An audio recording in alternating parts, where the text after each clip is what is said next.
Olá, alunos do Centro Paula Souza, sejam bem-vindos a mais uma Masterclass. Eu sou a professora Paula Cassel, do Centro de Capacitação Técnica e Pedagógica, e é uma alegria estar aqui com vocês mais uma vez para batermos um papo tão interessante hoje sobre crimes digitais. Então, o meu convidado, o nosso convidado de hoje é o professor Coriolano Camargo, ele que é um mestre aqui na área de direito digital, possui doutorado na área de direito digital, é advogado, há mais de 30 anos trabalhando com tecnologia e com as questões relacionadas ao direito digital, é presidente da comissão de da OAB aqui de Butantã, em São Paulo. E para nós é uma alegria enorme estar com o professor Coriolano aqui, que vai tratar desse tema que ele está presente nas nossas vidas, né? Então, com a internet, com os nossos acessos constantes aí na internet, se multiplicaram uma quantidade de crimes que tem acontecido em rede. E é sobre isso que a gente vai conversar um pouquinho na data de hoje. Então, seja muito bem-vindo, professor Coriolano, é uma alegria tê-lo conosco e muito obrigado por ter aceitado o nosso convite. Professora Paula Cassel, uma honra estar aqui com vocês. Um abraço a todos os alunos e alunas, professores do Instituto Paula Souza. Vou falar sobre os crimes digitais, que nada mais são os crimes que são cometidos por meio da tecnologia. Numa classificação rápida, nós temos os crimes tecnológicos puros, que são aqueles que são praticados por meio da tecnologia, mas sem o uso da internet. Por exemplo, fraude emissor fiscal. O emissor fiscal ele não está necessariamente conectado à internet, aliás, ele não está.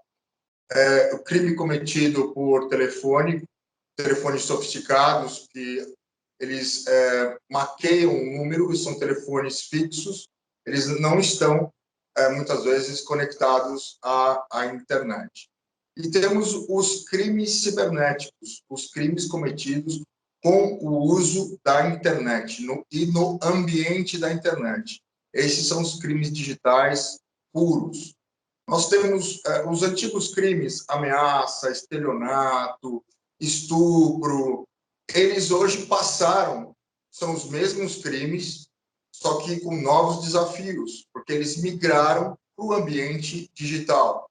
Novos desafios, novas oportunidades e também novos cuidados que nós temos que ter. A internet ela não veio trazer só coisas ruins, nós temos uma carga de conhecimento hoje muito grande, coisa que a minha geração, que é da geração da fita cassete, nós não tínhamos, da enciclopédia Barça, nós não tínhamos todo esse conhecimento. Hoje vocês, muitas vezes, têm mais conhecimento que o professor, para nós, da minha geração, é um desafio, porque nós temos que acompanhar a geração de vocês. Vou começar falando um pouquinho sobre um crime que está sendo muito cometido com o uso do WhatsApp, principalmente com o uso do Facebook e do aplicativo Tinder. O aplicativo Tinder, como vocês sabem, é muito famoso, ele dá um match para que as pessoas possam se paquerar, criar um laço, um namoro, etc. E o Facebook também, agora tem uma rede de namoro também embutida no próprio Facebook, tem uma área ali que você pode buscar um namorado, uma namorada ou algum tipo de relacionamento. Ocorre que algumas pessoas, alguns criminosos, eles se aproveitam da boa-fé do outro, né? E passam a se relacionar com várias pessoas. Vou citar um caso prático, um caso que eu estou tratando, de 5 professoras de Brasília. Essas 5 professoras foram enganadas por um único homem que soube atrair a afetividade delas, uma forma de carinho, uma forma de amor, e elas ficaram encantadas por ele, um lorde, uma pessoa extremamente educada, só que em determinado momento ele dizia que estava passando por dificuldade financeira, que precisava pagar o exame médico da mãe, um tratamento caro para a mãe. Então já ia ser R$1.000 para ele na conta. A outra depositava R$50.000. E ele sempre com problemas. Ora ele aparecia no mundo real, ora ele não aparecia pessoalmente. Detalhe, eu falei mundo real, mas nós não temos um mundo real, um mundo virtual. Os crimes são cometidos no plano físico, no ambiente da internet. É um mundo único que nós temos com o uso da internet. Bem, senhores, a partir daí, quando ele consegue já captar todos os recursos que ele quer, desaparece. Ou seja, não tinha mãe doente, não tinha pai doente, não tinha filho doente, ele mesmo se dizia doente, precisava fazer um tratamento, apresentava receitas médicas falsas, apresentava tratamentos médicos da mãe, do pai, falsos, de pessoas que, na verdade, de receitas até que ele conseguia na internet. Ele imprimia e apresentava por vídeo. Muitas vezes, ele era tão habilidoso que ele não se apresentava pessoalmente. O que acontece? Quando esse sujeito ele é preso e identificado, essas mulheres foram a uma delegacia. Em Brasília existe uma delegacia especializada em crimes cibernéticos. Se na sua cidade, aqui em São Paulo, por exemplo, nós temos o DEIC, a Delegacia de Crimes Eletrônicos. Só que o DEIC, a delegacia aqui de São Paulo, ela cuida agora só de crimes bancários, crimes financeiros. Qualquer delegacia ou pela internet, você pode fazer um boletim de ocorrência por ameaça, por extorsão, por qualquer crime que você venha a sofrer, assédio moral, assédio sexual. Eu vou explicar tudo isso para vocês mais adiante. Bem, a partir daí, feito o boletim de ocorrência, os investigadores conseguem detectar, através de uma investigação, quem é o autor desse crime. A pessoa interessada, as pessoas interessadas, elas movem uma ação de danos morais, danos patrimoniais, e uma ação dizendo que foram vítimas de estelionato, por isso o termo estelionato virtual, ou seja, elas entregaram livremente um bem, mas acreditando numa mentira. O estelionato tem sempre essa questão da mentira, por isso o cheque sem fundo. Eu dou um valor, né, para a pessoa, e a pessoa espera que esse valor, que esse cheque, ele seja bom, ele seja válido. A pessoa aceita de boa fé. O cheque volta uma vez, volta duas vezes. É o famoso cheque sem fundo, porque a pessoa não tinha condições de saldar aquele cheque. O mesmo pensamento ocorre em relação a esse crime que eu disse. Essas mulheres estão escrevendo um livro chamado Nós, 5 Mulheres Fomos Enganadas por um Golpe na Internet. Vai ser um sucesso esse livro. Elas contam a própria história delas. Agora, a parte negativa, né? Elas, como são professoras de universidades famosas, não só no Distrito Federal, mas como em outras, elas não querem aparecer. Então, elas citam pseudônimos, etc, etc. E como se a obra fosse um romance, né?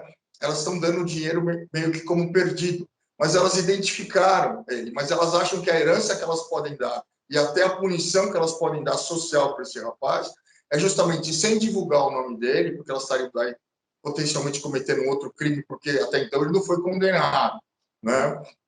Mas essa foi uma opção, foi uma opção delas, né? Ameaça, né? Ameaça é quando você ameaça uma pessoa, você constrange uma pessoa, só que agora você utiliza, por exemplo, o sextortion. O que é o sextortion? O sextortion é quando você tem uma foto, tem uma informação sobre fato libidinoso, etc, etc, né? Tem até um seriado da Netflix que mostra um rapaz que ele gosta de ficar vendo fotos, etc, e um hacker acaba acompanhando a navegação dele e filmando ele no momento que ele está ali se satisfazendo com aquelas fotos íntimas. Ele passa a chantagear o rapaz vira um verdadeiro escravo dele, muitas vezes, né? E pode se seguir, muitas vezes, nós percebemos, esse crime é acompanhado também de lesões corporais, porque muitas vezes o agente, ele não se contentando em submeter o outro a atitudes vexatórias, humilhantes, ele obriga a pessoa a se cortar, a se mutilar, muitas vezes. Olha que bárbaro esse crime, né? Um outro crime também que preocupa muito a nossa sociedade é o induzimento ao suicídio por meio da internet. Hoje, pessoas publicam e divulgam com muita frequência em blogs, em sites, na Deep Web, todos vocês sabem, aquela internet subterrânea que você consegue acessar através daquele programa Tor. E essas pessoas, de forma maldosa, começam a instigar pessoas que estão já numa situação frágil, e geralmente a pessoa está com depressão, a pessoa muitas vezes ela tem uma foto exposta, ela perdeu um ente querido, ela terminou um namoro. Senhores, às vezes é muito sério a questão sentimental. O sentimento nos torna pessoas muito frágeis, na verdade. Nós todos somos frágeis. Não tem isso, eu sou forte, eu sou inexpugnável. Não existe, todos nós somos seres humanos. E em determinado momento, algo nos atinge e fratura a nossa alma. E é nesse momento que a gente precisa ter muito cuidado, por procurar uma assistência, procurar um apoio, procurar um profissional, para que você possa se curar dessa tristeza interior que você sente. Então, também já está previsto no Código Penal o induzimento ao suicídio. O estupro virtual também, no artigo 213 do Código Penal, que foi reformado, né? 213A, perdão, 213C, ele diz que toda vez que eu, através dessa ameaça, obrigar o outro a praticar atos libidinosos, não precisa ser mais conjunção carnal, como era na antiga tipificação de estupro.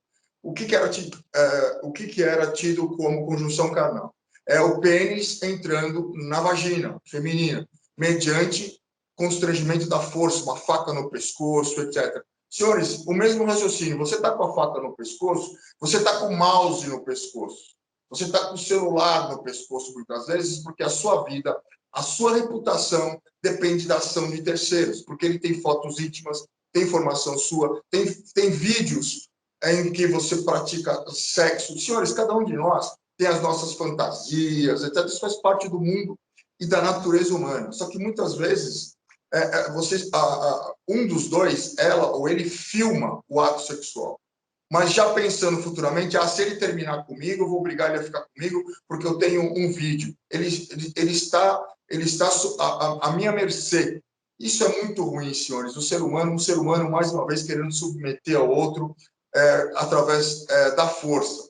Então, para essa modalidade de crime, se criou a expressão estupro virtual, mas na verdade ele está bem tipificado, ou seja, toda vez que eu constranger alguém mediante grave ameaça, divulgação de fotos, o 213 pode ser conjugado com o artigo 217 do Código Penal também, né, que trata justamente da divulgação ilícita de fotos.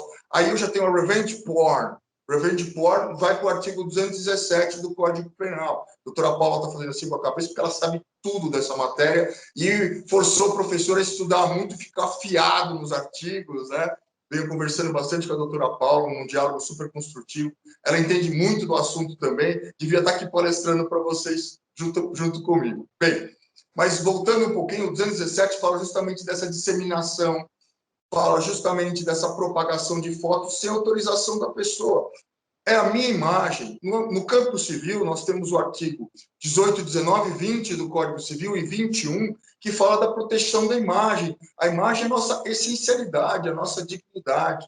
Senhores, olha, pela primeira vez na história das nossas constituições, o princípio da dignidade da pessoa humana, ele foi colocado no artigo 1º como fato de existir do próprio Estado, razão de existir do próprio Estado brasileiro, quando se diz é fundamento de existência do próprio Estado Democrático de Direito brasileiro, a proteção do direito à dignidade da pessoa humana. O legislador constitucional, senhores, usou a palavra fundamento. O fundamento é a pedra fundamental, é a razão de existir do próprio Estado.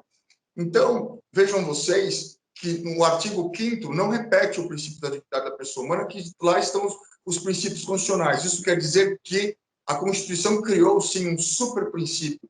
A dignidade é o direito de você ser feliz, direito às relações homoafetivas, que foram declaradas pelo Supremo Tribunal Federal, o direito de pessoas do mesmo sexo poderem adotar uma criança, porque sem essa adoção elas não serão uma família plena. Ou seja, a Constituição Federal alterou uma série de questões importantes em função da sua modernidade e também da flexibilização do Supremo Tribunal Federal. Não sou contra o ativismo judicial, não pensem nisso. Eu estou dizendo, na verdade, que o princípio, muitas vezes, a bem da justiça, ele pode ser aplicado como regra cogente.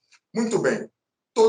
Professor, mas o crime digital deixa rastros? Como é que eu faço para identificar? É muito simples. Todo meio de prova lícito, ele é admitido. Se ele é admitido, você pode fazer um print de tela, Você pode, por exemplo, um amigo testemunhar, fotografar do próprio celular dele o que está acontecendo, vale como prova. Ah, professor, mas não tem fé pública? Não tem fé pública. Ah, professor, quem pode dar fé pública? O delegado? Eu levo na delegacia? Se você for na delegacia e procurar o delegado constatar, não tem validade como documento público. Apenas o escrivão de polícia, esse sim, por força de lei específica, ele tem fé pública. Por isso que sempre age, no caso, o delegado, um escrivão e a equipe de investigadores, né? Muitas vezes o escrivão ele tem que ir para dar o flagrante junto com a equipe de investigação, coisa que pouca gente sabe. Né? Por quê? Porque ele tem que constatar todas as drogas que foram apreendidas, tem que colocar tudo isso no livro, o flagrante tem que ir para o livro, que tudo isso é papel do escrivão de polícia. O auditor fiscal de rendas do Estado de São Paulo, ele tem fé pública? Não tem fé pública. Então, se ele constata um crime na internet, por exemplo, um crime contra a ordem tributária. O que é um crime contra a ordem tributária? Por exemplo, eu vou acessar o site de uma rede tal de eletrodomésticos e o console do PlayStation está lá por R$ 500. Aí eu acesso via Mercado Livre e outros canais, e esse mesmo PlayStation está à venda por R$ 290. Qual que é a mágica que está acontecendo aí? O auditor fiscal de renda, a Secretaria da Fazenda, ela fica monitorando hoje para saber como é que se conseguem esses preços que são justamente impossíveis de serem praticados. Ou seja, o que acontece? Uma pessoa vende com nota e o outro trouxe esse PlayStation através de meio ilícito, através de uma importação ilícita. Senhores, não comprem material ilícito fora das lojas. Vocês podem ser pegos por receptação de mercadoria ilícita, mercadoria roubada, mercadoria furtada, muitas vezes. É muito perigoso. Professor, DVD pirata é crime? Durante muito tempo, o Tribunal de Minas Gerais entendeu que se aplicava o princípio da adequação social.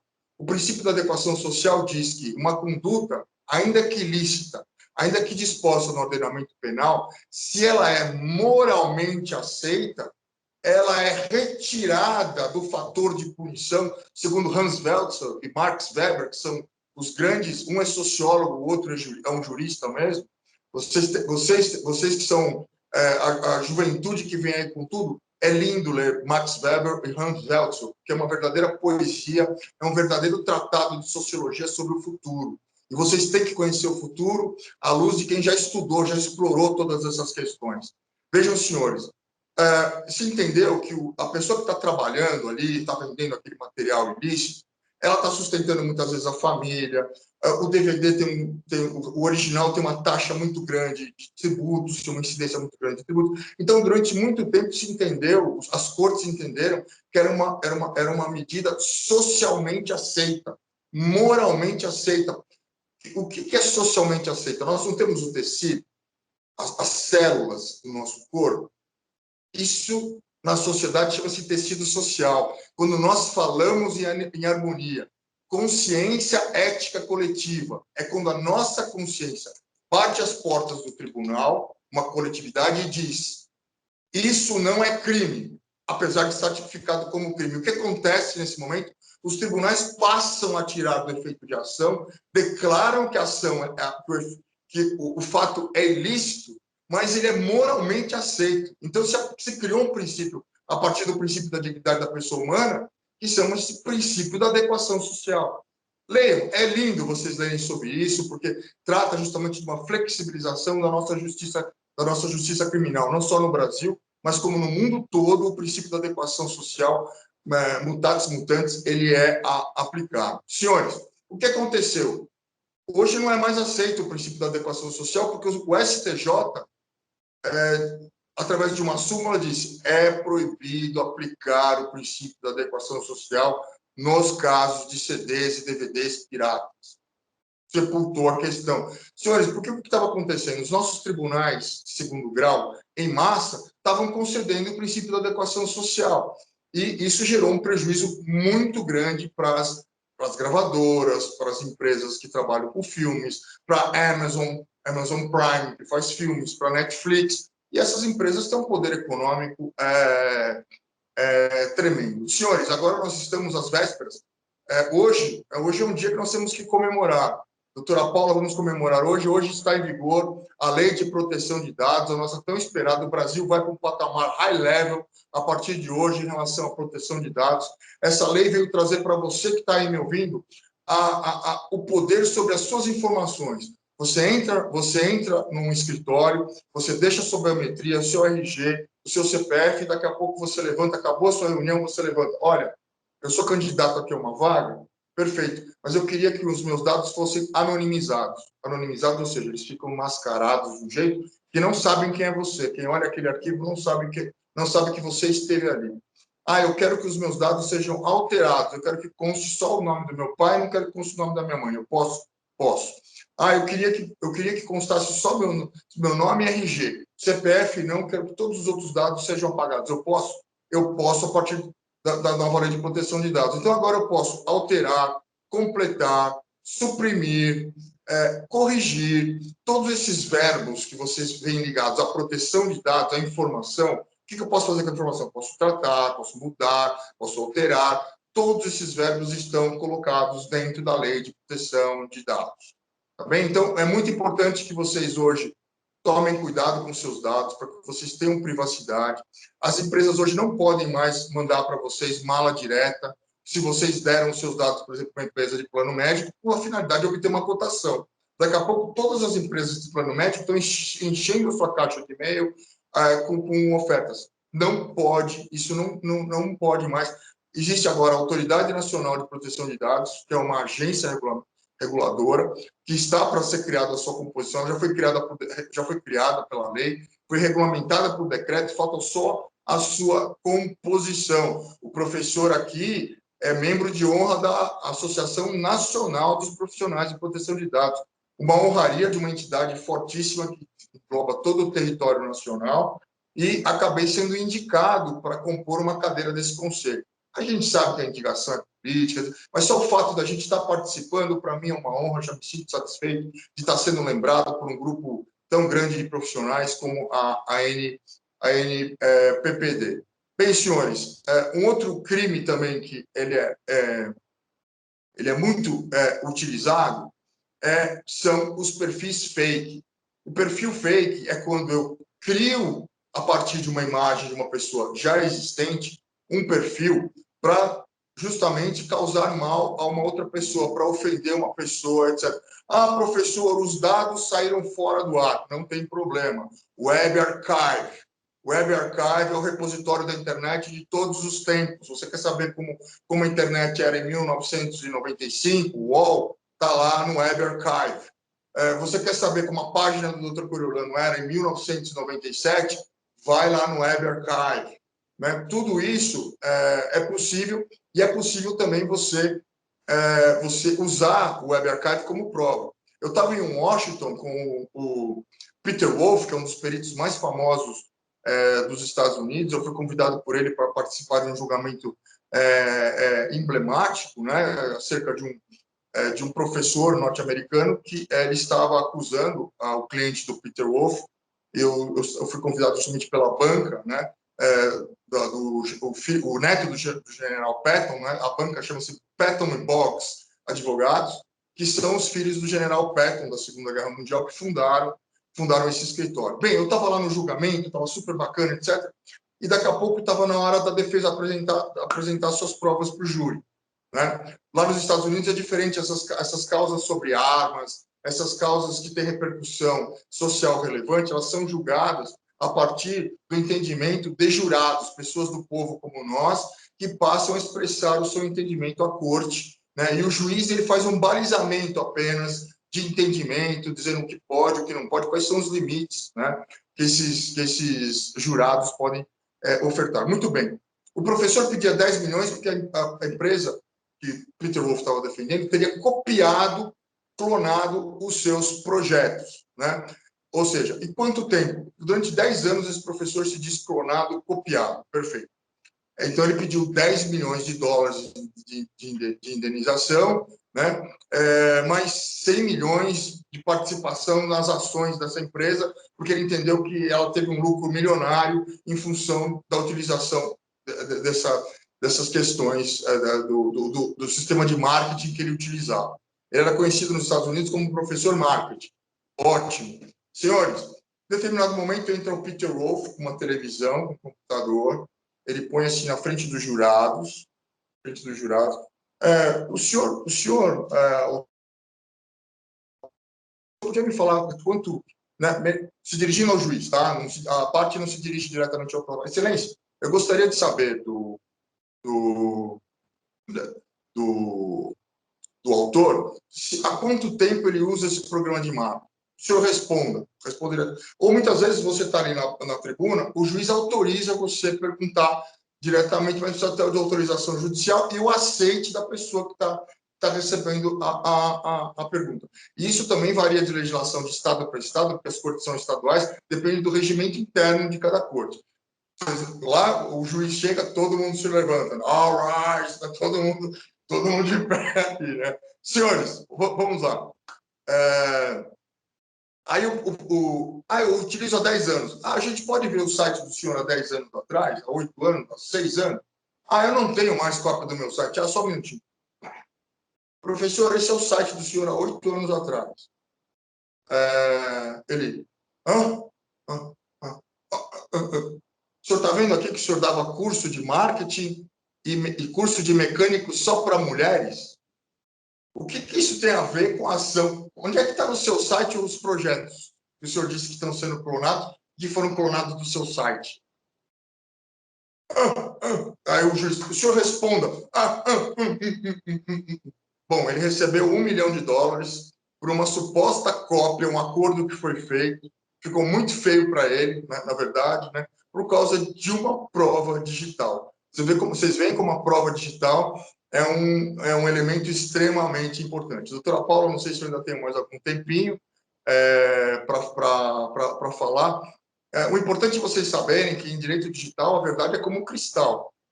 O cristal de Shakespeare, né? Depende do lado que você enxerga através do cristal. Shakespeare dizia que o cristal representa a pureza do ser humano, né? A pureza de quem vê e a força de quem sente, porque o homem não consegue esmagar o cristal com a força do seu punho. Muito importante vocês lerem os grandes estudiosos da nossa história, os grandes autores, os grandes filósofos como Shakespeare, Einstein, o filósofo brasileiro Humberto Roden, que foi aluno de Einstein, tem um livro espetacular chamado Assim Dizia o Mestre, porque nós vivemos hoje, senhores, numa realidade muito complexa, uma realidade digital, e ela exige que nós, seres humanos, tenhamos muito mais tolerância, muito mais paciência. Aqui eu entro já nos crimes de ódio.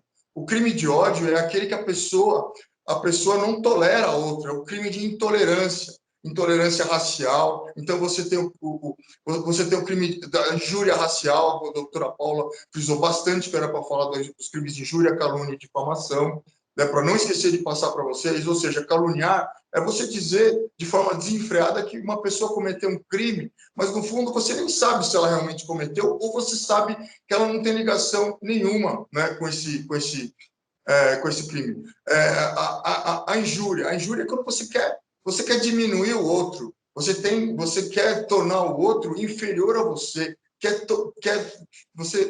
você começa a zombar daquela pessoa, é uma espécie de bullying, eu costumo dizer, a injúria, né? E a difamação é quando você atinge diretamente o coração da pessoa, a sua reputação, a sua honra, etc., né? Ou seja, são bem maiores que estão envolvidos. Essa são definições claras da calúnia, injúria e difamação. E dentro desse arcabouço, justamente está aí para nós pensarmos, refletirmos, para nós nos tornarmos uma civilização melhor, nos tornarmos pessoas melhores. Nós precisamos de uma reforma interna, todos nós, porque nós somos hoje muito intolerantes nas redes sociais. Então, o que acontece? Teve um caso que eu tratei de um juiz do trabalho de Mato Grosso, que ele, quando o Corinthians foi campeão da Libertadores da América, pela primeira vez na história, ele fez uma homenagem para o time de futebol dentro da ata de audiência. Pediu licença às partes, advogada, posso fazer uma homenagem? Pode fazer uma homenagem, né? Mas vieram todos corintianos, não tem problema. Então, mas isso gerou um clima de ódio entre as torcidas. Esse juiz foi ameaçado nas redes sociais. Chegou um ofício às mãos do presidente Durso, que era o presidente da OAB na ocasião, dizendo que esse juiz teria usado recursos públicos para promover o seu clube, para tratar de futebol. Senhores, não é isso. Nós somos o país do futebol, nós precisamos ter um pouco mais de tolerância, não precisamos macular a imagem da pessoa por causa de um deslize, sabe? Não precisamos mandar ele para o CNJ, escorraçar a pessoa por causa de um deslize. Até porque o CNJ, os tribunais, eles não davam, né? Agora estão começando a se preocupar com isso, né? O ministro Toffoli publicou uma carta, né, um tratado de como os juízes devem se portar frente às redes sociais, completando um pouco, ou tentando completar a LOMAN, que é a lei, né, orgânica da magistratura, que vale em todo o território nacional e para todos os magistrados do trabalho federal, dos tribunais regionais eleitorais, até para a classe jurista, né, que é uma classe especial que integra o Tribunal Regional, os tribunais regionais eleitorais. Ou seja, o magistrado deve agir com polidez, decoro, educação, com ética, sempre com a moral elevada. O advogado também. O advogado não pode ter cometido crime difamante, não pode ter cometido nenhum tipo de crime que justamente a ordem entende que seja um crime que denigre a imagem da advocacia. Esse advogado ele é expulso pelo Conselho Seccional das seccionais das OABs e pode recorrer ao Conselho Federal, que, se manter a decisão, o advogado também sai dos quadros da OAB. Senhores, nós temos também hoje o cientista de dados. O cientista de dados é o grande investigador, é aquele que tira dados da internet, né? Ele coleta diversas informações, porque informação hoje é poder. Por isso que nós temos hoje a Lei de Proteção de Dados. Os Estados Unidos, hoje, eles querem que o Facebook seja dividido, eles querem que a Amazon seja dividida, eles querem que a Apple seja dividida e querem que o Google seja dividido, porque são as 4 empresas mais poderosas do mundo, que, segundo o governo americano, é mais poderosa do que a Rússia e os Estados Unidos juntos, porque eles são detentores do monopólio do poder da informação, do monopólio da alta tecnologia no mundo todo. O sistema de inteligência artificial do Facebook disse a ele, olha, compra o Instagram. Eles foram lá e compraram o Instagram. Depois disseram, olha, compra o WhatsApp, que o WhatsApp vai ser seu concorrente dentro em breve. Foram lá, compraram o WhatsApp. Ou seja, hoje o governo americano instaurou uma comissão parlamentar de inquérito no qual eles querem retirar um pouco do poder dessas empresas, querem que o Facebook coloque o Instagram à venda, quer que o Facebook coloque o WhatsApp à venda, porque eles têm o monopólio das nossas informações. Senhores, eu não penso em vocês que eles deletam as nossas conversas privadas, que nós não estamos sendo monitorados. Aquela Alexia da Amazon, o presidente da Amazon disse que ela coleta todas as informações ambiente, mas eles não usam. Como não usam? Por que coletam, então, se não vão utilizar? Né? Isso fere os princípios constitucionais da privacidade e da intimidade. Eu não posso ter uma televisão aqui na sala que está me filmando. A televisão é ótima, ela é não sei quantas polegadas, etc., linda e maravilhosa, mas o que adianta você ter uma televisão dessa? Melhor você ter uma televisão preto e branco na sala e manter a privacidade da sua família. Né? Muita gente está fazendo isso. Tudo que eu tenho de mais sigiloso, eu tenho cadernos. Tenho cadernos há 20 anos. Está tudo nos cadernos, tudo em caderno. E esses tem caderno meu até no banco, no cofre do banco, porque está tudo lá. Ninguém vai hackear aquilo, vai precisar saltar o banco para ter acesso. E, às vezes, esses bancos têm cortinas especiais, locais especiais. Eu estudo dentro do banco. Eu vou lá, tiro foto só do que eu preciso. Senhores, isso é máxima segurança. Isso é máximo cuidado que você tem que ter com seus clientes. O advogado é como um sacerdote. Ele está ali, ele está ouvindo todas as mazelas dos seres humanos, todas as aflições, todas as angústias. Voltando ao crime de ódio. Senhores, o crime de ódio ele é seguido por um crime de injúria racial, ou seja, é aquela moça que falou daquele jogador que estava, né? Ela foi vista falando uma expressão extremamente injuriosa, né? Injuriosa, que diminuiu o outro em função da sua raça, em função da sua cor, né? Eu posso ser mandado embora por uma curtida, eu posso ser processado por uma empresa por uma curtida, um comentário? Posso. Se eu criar um comentário falso e um comentário que denigre a imagem da minha empresa e os seus diretores, eu estou cometendo um crime, muitas vezes, de calúnia, injúria, difamação contra o meu empregador. E o meu contrato de trabalho diz que eu não posso sair elogiando o concorrente, O contrato de trabalho muitas vezes diz que eu não posso sair curtir. Se eu trabalho na Honda, eu não posso curtir a Yamaha. Se eu trabalho na Yamaha, eu não posso dizer que a moto do outro é melhor. Porque essas pessoas que dizem isso são convidadas a trabalhar no concorrente. Olha, ele é tão melhor que nós, em termos de tecnologia. O que você está fazendo trabalhando aqui? Eles são convidados a trabalhar no concorrente. São demitidos com ou sem justa causa, depende do contrato de trabalho. Né? As fraudes hoje corporativas são cometidas através do WhatsApp. Então, as empresas elas fornecem para o empregado um aparelho telefônico que tenha o WhatsApp e se comunicam com a empresa ou algum outro comunicador que é de controle da empresa. Perfeito. Em um determinado momento, nós fazemos uma revisão das cláusulas de compliance de determinadas companhias e nós colocamos dentro dessas regras o poder de recuperação de toda e qualquer mensagem por parte do empregador. Perfeito? E nós oferecemos o treinamento para a empresa. Por que isso é importante? É importante para uma segurança do empregado e do empregador. Às vezes ele está sendo falsamente acusado, nós recuperamos as mensagens e vemos que ele não tem nada a ver com a história. Ele apagou algumas informações, mas ele não cometeu ilícito algum, para a própria proteção do empregado, ainda mais se ele trabalha com dados sigilosos. Né? Ou seja, são fraudes corporativas, são crimes corporativos, crimes financeiros que são cometidos dentro das companhias por funcionários. Perfeito. Senhores, então o funcionário vai até o meu escritório, a gente pluga numa máquina e, através de uma perícia, nós recuperamos toda e qualquer imagem. Tem casais que fazem teste de fidelidade. Vocês sabiam teste de fidelidade? Teste de fidelidade é assim: meu bem, deixa eu ver o WhatsApp. Ela não deixa. Aí ela apaga todas as mensagens. Aí cria uma separação entre o casal. Daí ela começa a chorar, dizendo que ela é fiel, ou ele é fiel, etc. Aí vão procurar um advogado para fazer a separação. Olha, vocês não querem fazer uma conciliação? Conciliação como? Vamos fazer uma conciliação. Eu provo para você que eu não fiz nada. Né? Você não consegue recuperar as mensagens, só que ela não espera que vai recuperar tudo, que ele tem acesso a tudo, etc.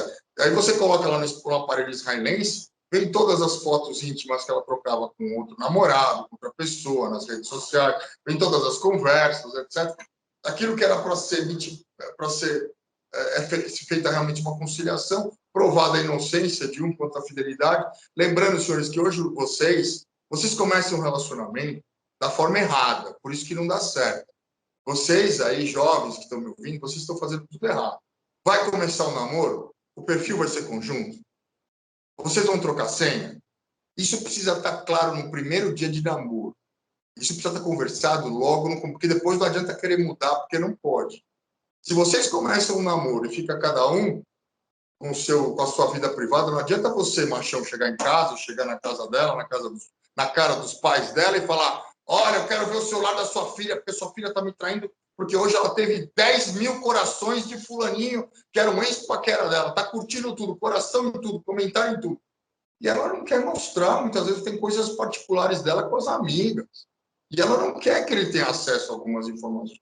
Porque muitas vezes ela falou um pouco mal dele para uma amiga, para uma prima, para o pai, para a mãe. Olha, ele está sendo grosseiro, mas ela não quer, às vezes, ferir.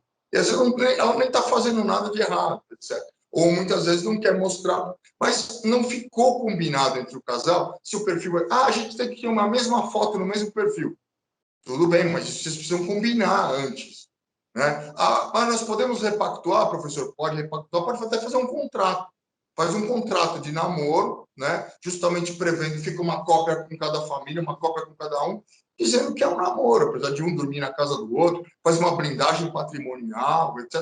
Não adianta você chegar e invocar a Lei Maria da Penha, chegar batendo na mulher, etc. Senhor, meus amigos, se você cometer violência psicológica pela internet contra uma mulher, se você começar a agredir uma mulher via WhatsApp com palavras e ofensas e gestos, senhores, sinto informar, é Lei Maria da Penha para vocês, homens, sim. A mulher merece respeito, a mulher é mais inteligente que o homem, ela é mais sensível que o homem, e o mundo deveria ser dominado pelas mulheres. Nós teríamos um mundo muito mais sensível, nós teríamos um mundo muito mais correto, muito mais justo, porque seguro para carro é mais barato para a mulher. O índice de corrupção das mulheres dentro das empresas é baixíssimo. O índice de corrupção das mulheres no poder público é baixíssimo. O índice de corrupção das mulheres no Ministério Público, na magistratura, etc., é quase zero. Por quê? Porque as mulheres são mais corretas que os homens, elas são melhores do que nós. Bom, é isso aí. Doutor Coriolano, esse é um assunto que nos instiga muito, né? Porque a gente tem muita coisa para falar sobre crimes digitais. A gente vive numa sociedade de informação, né? Até mesmo a gente pode falar numa sociedade de vigilância. E é muito complicado porque assim nós estamos expostos na internet o tempo todo, né? Então, assim, as trocas de dados de informação, como aquilo que o senhor comentou, o tempo todo a gente está envolvido, né, por isso. E isso dá ensejo a muitos crimes, né? Dá ensejo a gente a ter confusões, seja criminais ou seja até mesmo ações que são de indenizações por danos morais, não é na esfera criminal, mas é uma indenização por danos morais, porque um falou mal do outro, então entra com uma ação, falou mal do outro pela internet. Então, assim, eu vejo que a gente precisa de bastante educação digital, né? Educação no sentido de se entender que a mesma educação que a gente tem no mundo físico, né? Você falou assim, hoje em dia praticamente a gente não tem essa diferença entre o físico e o digital, porque a gente está conectado o tempo todo, mas a mesma educação que a gente fala que precisa ter, o mesmo respeito que eu tenho que ter perante o outro, né, que está ali na minha frente, eu devo ter esse mesmo respeito digitalmente quando eu vou conversar pelas redes sociais. Então, assim, a gente tem que estimular os nossos alunos que estão nos ouvindo a essa questão da educação mesmo no ambiente digital, né? E quando a gente fala das fake news, então sempre os alunos têm dúvidas e fake news é crime, fake news não é crime. E aí eu queria que o senhor comentasse um pouquinho, porque aqui adiantando até a fake news, ela pode ser, o senhor vai falar que ela não é crime, mas ela pode levar ao cometimento de crimes. Então, assim, eu queria que o senhor comentasse um pouco, apesar dela não estar tipificada ainda no nosso Código Penal como fake news, né, o termo sendo crime, mas assim, o que ela pode levar, né? Então, assim, a fake news ela pode levar a algum cometimento de crime. Os alunos, nós temos que tomar cuidado com as fake news. Essa sempre perguntas recorrentes. Eu queria que o senhor comentasse um pouquinho sobre isso.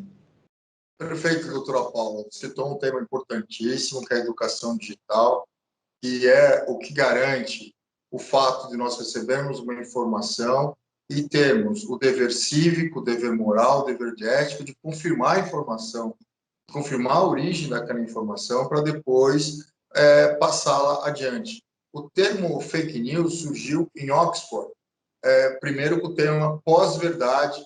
Pós-verdade foi o tema mais dito, né, nas cátedras de Oxford e outras universidades, que pós-verdade é aquilo que eu quero acreditar, independente de ser verdade ou não.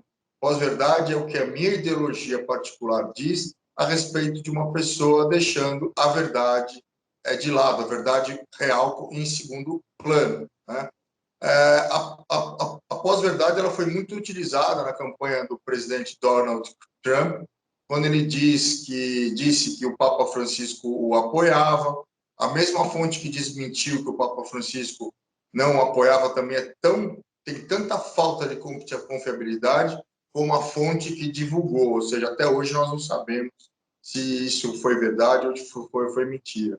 Uma outra fake news que foi muito propagada foi que Barack Obama fazia parte do Estado Islâmico, né? Isso gerou, né, uma euforia em alguns americanos, né? Porque lá nós temos os conservadores, que faz parte da corrente de George Bush, que foi presidente, faz parte da corrente do presidente Donald Trump, que é uma corrente mais dura, mais militarizada, mais militar nos Estados Unidos. E nós temos uma corrente mais branda, né, que são os democratas. Uns são os republicanos e outros são os democratas, que é da corrente do presidente Barack Obama, o presidente Kennedy, que são mais liberais, que permitem um pouco mais um discurso de paz, Então, os Estados Unidos ele intercala entre esses dois núcleos, e nós temos americanos que são mais moderados, são, claro, todos fanáticos pela bandeira americana, pela história americana, etc. Isso é fantástico. E os outros que são muito mais radicais, né?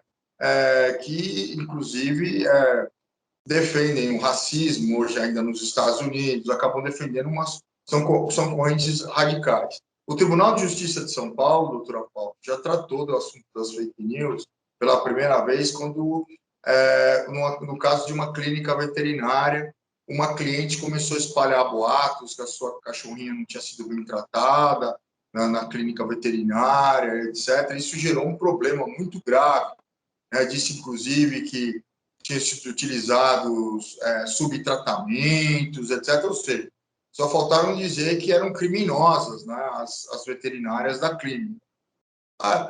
Aí se constatou que, na verdade, nada tinha sido feito de errado com a cachorrinha, etc., né, que, na verdade, era muito mais uma suposição do que qualquer outra coisa.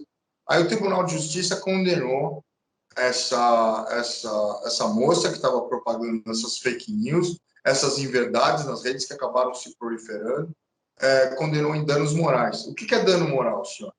É quando eu produzo, através de uma ação, a uma pessoa, dores, angústias e aflições que atingem a sua esfera íntima e valorativa e que possui uma repercussão social relevante, que foi o caso. Ela recebeu danos morais, o tribunal disse que e disse mais. Pela primeira vez na história, o Tribunal de Justiça disse que não só quem criou a notícia, mas como quem compartilhou, como quem curtiu, como quem comentou a notícia, responde de idêntica maneira, civil e criminalmente, como quem criou a notícia. Então, hoje nós temos uma jurisprudência nascente em relação às fake news, a partir do TJ aqui de São Paulo, no sentido de que todo aquele que curte, comenta e compartilha notícia fake, se ela tiver agravames contundentes, sim, ela pode ser tipificada como calúnia, injúria, difamação, injúria racial, né, algum crime eleitoral que seja tipificado, né, no nosso código eleitoral, etc. Pode ser muitas vezes uma fraude, né? O spam, ele é uma fake news, a gente tem que lembrar disso, ou seja, por favor, você ganhou uma bolsa, bom dia, você ganhou uma bolsa de estudos, doutora Paula, da FGV. Puxa, tem lá seu CPF, RG, todos os seus dados, tudo bonito, lindo e-mail. Você vai lá, clica, importa um arquivo malicioso para dentro do seu computador ou do seu celular, você perde o seu WhatsApp, você perde o controle sobre o seu computador, você passa a ser monitorado, você passa a ser monitorada, né? Bom dia, doutora Paula, aqui é o doutor Coriolano, por favor, digite os códigos para ganhar o cupom. Eu não mandei nada para você, mas muitas vezes alguém está se fazendo passar por mim para te mandar um código, você dá esse código, você perde o WhatsApp. Você consegue recuperar seu WhatsApp rapidamente se você tiver a confirmação de 2 fatores. Aí você entra novamente, vai pedir os 2 fatores, você dá, você derruba o outro WhatsApp, aí troca rapidamente a sua senha, né? Porque alguém gerou um código compatível com o seu WhatsApp e esse código justamente serve para você pegar esse WhatsApp da pessoa, para ter informações, para chantageá-la, etc. Né? Você quer saber realmente como uma pessoa age, pensa? Você tem que olhar o celular dela. O celular é a caixa preta. Então, doutor Coriolano, eu posso dizer que a fake news, embora eu não tenha um crime específico de fake news, mas ela pode ensejar uma série de crimes, calúnia, Desde uma difamação, ameaça, uma calúnia, uma difamação. ameaça. E na esfera, que a gente fala na esfera civil, eu posso ter uma indenização por danos morais, né? Um dano à imagem da pessoa, um dano à honra. Então, ela pode ensejar em muitas coisas. Então, a gente tem que tomar muito cuidado com aquilo que a gente compartilha, com aquilo que a gente fala nas redes sociais. O nosso cuidado tem que ser constante, né? Porque a gente tem que ter o mesmo respeito que temos nos nossos relacionamentos muitas vezes em casa, a gente tem que ter esse respeito também nas redes sociais, né? Então, assim, a internet não é terra de ninguém, né? Então, a internet, ela está se abrindo, agora a gente está... a partir desse momento em que veio a internet, que é recente, né, doutor Coriolano? Eu lembro da minha época que estudava, eu também estudei pela Barça, né? Então, assim, Você é novinha, você tem 28 anos. lembro da Barça ainda. Então, assim, isso tudo é muito novo para a gente. E, assim, e os estudos com relação ao direito, o direito digital, ele vem se intensificando cada vez mais à medida que a gente se apropria desse mundo, né? E que se confunde agora mais o digital com aquilo que é a nossa realidade. Então, assim, eu fico muito feliz, doutor Coriolano, de poder ter o senhor aqui conosco hoje nessa Masterclass. Foi uma honra. Eu acho que são muitos os temas que a gente tem para tratar. A gente viajou aí em vários assuntos, né? Falamos desde a questão da pornografia da vingança, né? Falamos desde crimes contra a honra, nós conversamos bastante também sobre algumas fraudes que podem ser cometidas aí na internet. Então, assim, eu acho que é um universo. E o recado que fica para o nosso aluno mesmo, eu queria que o senhor deixasse esse recado, né, o que ele... qual é o que o senhor tem para dizer, né, sobre esse universo dos crimes digitais aí, para se tivesse que dar um recado em 1 minuto aí para o nosso aluno. Meus queridos, a invasão a dispositivo informático agora é crime também. Você disseminar vírus passa a ser crime. Você contratar um hacker para criar uma ferramenta para você cometer um crime também é crime. Você clonar cartão de crédito equipado à falsidade ideológica. Ou seja, tome cuidado, oriente o seu filho, sua filha, seu sobrinho, seu amigo, a sua amiga. Não tirem fotos nudes, não se exponham desnecessariamente. Nos Estados Unidos existem jovens que estão precisando trocar a identidade, mudar a cor do cabelo, mudar de estado, porque de tantas coisas erradas que colocaram nas redes sociais.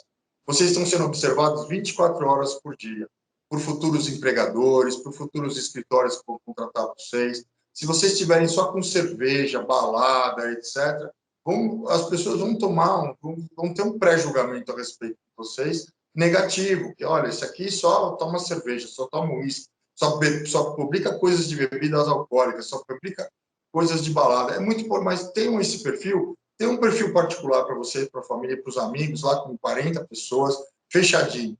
E o outro perfil, né, você, na verdade, publique coisas de trabalho, coisas mais sérias, etc. Se você tem necessidade de se exponha o mínimo possível. Nós estamos na era da informação e a informação que você gera vai ser utilizada contra você em algum momento. É isso aí. Então, temos que tomar cuidado nos nossos relacionamentos aí na internet, né? Então, eu agradeço mais uma vez, doutor Coriolano. Espero que vocês tenham gostado dessa Masterclass. Nós temos aí muito conteúdo para falar a respeito desse assunto. Tenho certeza que o doutor Coriolano está à disposição para conversar conosco mais vezes sobre esse tema tão importante e riquíssimo. Então, um abraço para todos vocês e até a próxima Masterclass. Obrigado, doutora Paula.